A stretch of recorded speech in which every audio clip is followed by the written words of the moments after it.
All right, so you can see I have my MainStage file pulled up here and just a random sound.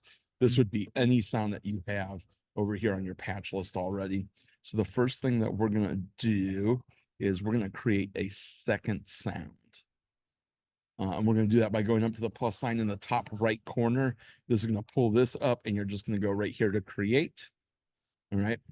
And before we go into how to actually upload the sample, what you're going to do is tap on the note on the mallet station that you want to play on and look at this window right here at the middle top of the screen that says MIDI in. It's a real tiny window.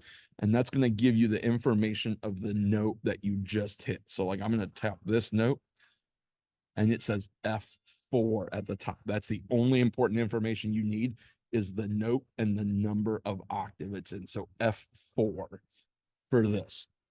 Okay, I believe on the mallet station, all of our samples have been on D#4, but don't quote me on that. You'll just tap the note, whatever note you want to load it on for that. But again, for me, it's F4 that I'm remembering here. And then I'm going to go here to where it says input and go to this grade instrument box. Click on that, and I'm going to click on sampler, which should be under my recents at the top where you can see.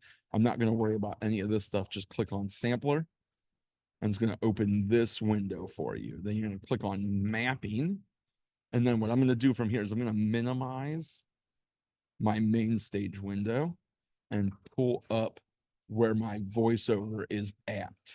Okay, and again, using that middle number, I had F4 on there. I'm going to just drag a voiceover to F4 and drop it there. Okay.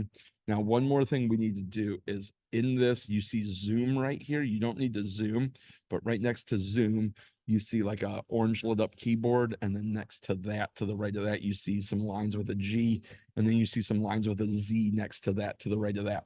Click on the one that's a Z and then scroll over until you get to one shot and make sure that one shot is lit up orange or yellow, whatever the color that is.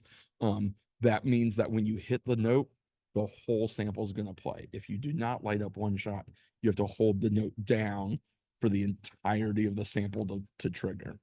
Okay. And then we can close out of that window, bring MainStage back up, and I'm going to tap on F4 again.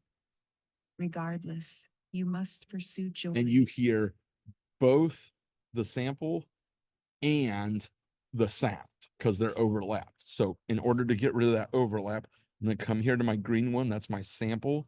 I'm going to make my low key that note that I just tapped. Type in F4. You can see now that that green is only F4 and above. I'm also going to go to my yellow and make my high note E4 so they don't overlap. So now when I hit F4, regardless, it's you must just the pursue sample. joy. So you can do that. That's how you're going to upload every sample and every voiceover that you need to.